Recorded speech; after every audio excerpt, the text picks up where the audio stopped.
Economic policy نہیں ہے. مبارک ہم فروخ سلیم صاحب کی طرف جاتے ہیں. فروخ صاحب، مبارک صاحب جس طرح کہہ رہے ہیں کہ ہمیں بھی یہی نظر آ رہا ہے ٹرینڈ 3.5 سال میں کہ ہر وزیر خزانہ کی علیحدہ ڈائریکشن ہوتی ہے، بلکہ بعض وزراء خزانہ جو آئے ہیں ان کی تو کئی ڈائریکشن تھی. پرائم منسٹر ایک ہی ہے، وزراء خزانہ تبدیل ہو رہے ہیں اور ڈائریکشن بھی کوئی سیٹ نہیں ہو رہی ہے. کبھی کہتے ہیں ہم نے گروتھ کی طرف جانا ہے، کبھی کہتے ہیں گروتھ سے انفلیشن بڑھ رہی ہے تو اس کو انفلیشن باقی معیار سے کنٹرول نہیں ہوئی تو اب انٹرسٹ ریٹ کو بڑھا کر کنٹرول کرنے کی کوشش کی جا رہی ہے. آپ کو کیا نظر آ رہا ہے کہ اب ڈائریکشن ہے کیا آئندہ 1.5 سال کے دوران؟ دیکھیے، آپ تو معیشت دانوں کی معیشت میں پڑ گئے ہیں.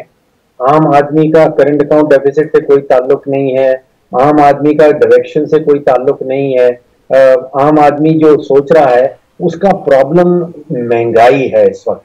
اگر جو پاکستان بیورو آف اسٹیٹسٹکس نے 18 نومبر کو 2 دن پہلے جو انہوں نے اعداد و شمار بتائے ہیں وہ بڑے ہی پریشان کن ہیں. اس میں جو سینسٹیو پرائس انڈیکس کہلاتا ہے، جو ضروری اشیاء ہیں عام آدمی کے کام کی، وہ تقریباً 18% سے بھی زیادہ ایک سال میں ان کی قیمتیں جو ہیں وہ بڑھ گئی ہیں.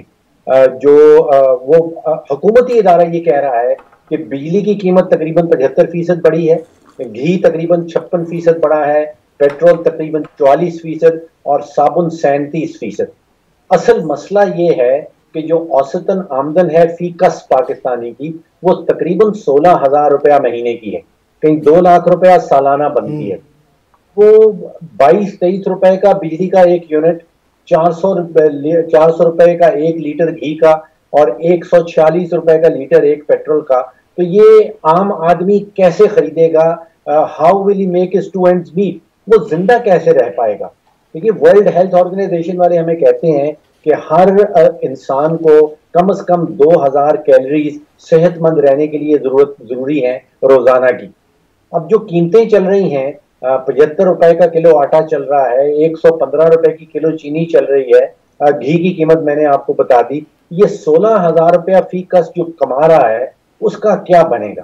اگر آپ نے دیکھا ہو کہ گارڈین جو برطانیہ کا اخبار ہے اس نے کچھ دنوں پہلے ایک اسد اللہ کا کیس فالو کیا ہے کہ وہ پرانے جوتے بیچتا ہے کراچی میں اور اس نے مہنگائی کی وجہ سے اپنے آپ کو آگ لگا لی.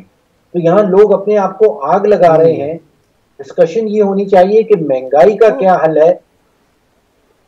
فرق صاحب، یہ تو اب مہنگائی آج سے تو نہیں آ رہی، 1.5 سال سے زیادہ ہو گیا، انفلیشن بڑھ رہا ہے. تو یہ حکومت کر کیا رہی ہے؟ یہ تو دعوے روزانہ کی بنیاد پہ آپ کو پتہ ہے پرائم منسٹر خود اناؤنس کرتے ہیں کہ یہ ہماری پہلی پرائرٹی ہے. اس کے بعد جو ایکشن سامنے آتے ہیں وہ اس کے اگینسٹ آتے ہیں. روپے کو یہ کنٹرول کر نہیں پا رہے. روپیہ کا بھی فیکٹر ہے، جب روپیہ ڈی ویلیو ہوا ہے تو اس سے بھی مہنگائی ہوئی ہے.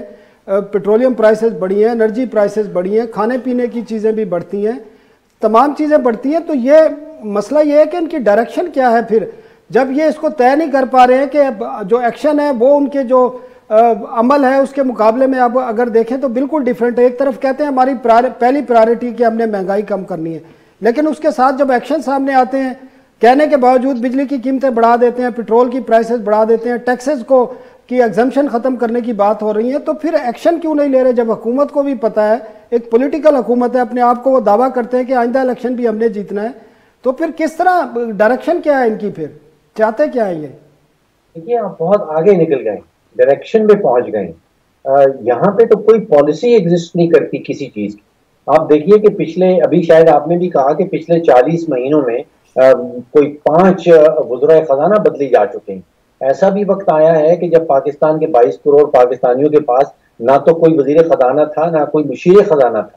اب اگر اس قسم کا ماحول آپ دے رہے ہیں جس میں ایک وزیر خزانہ جو ہے وہ اوسطاً 10-11 مہینوں سے زیادہ نہیں رہ رہا، اس کے پاس ٹینیئر نہیں ہے، تو پالیسی کیا بنے گی؟ پالیسی اس وقت بنتی ہے جب آپ کے پاس ٹیم ایگزسٹ کرتی ہو. اب اگر ٹیم نہیں ہے تو پالیسی سامنے نہیں آئے گی. آپ سوچئے کہ ہم نے پچھلے کچھ مہینے کس طرح ضائع کیے ہیں. حکومت کا تقریباً 100% فوکس رہا ہے وہ D G I S I کی جو نوٹیفیکیشن آنی تھی. اب پھر فوکس ہو گیا کہ آپ نے بلڈوز کس طرح کروانے ہیں کہ بل جن بلوں کا عام آدمی سے سیریسلی کوئی تعلق نہیں ہے. تو یہاں پہ جب تک آپ کے نہیں آئے گی وہ ٹیم پالیسی نہیں بنا پائے گی. جب تک پالیسی نہیں ہوگی تو پھر یہ تو آپ نے پوری کی پوری معیشت کو وہ خدا کے حوالے کر رکھا ہے. ایک رڈر لیس معاملہ چل رہا ہے، اپنے مومنٹم پہ خود ہی چل رہا ہے.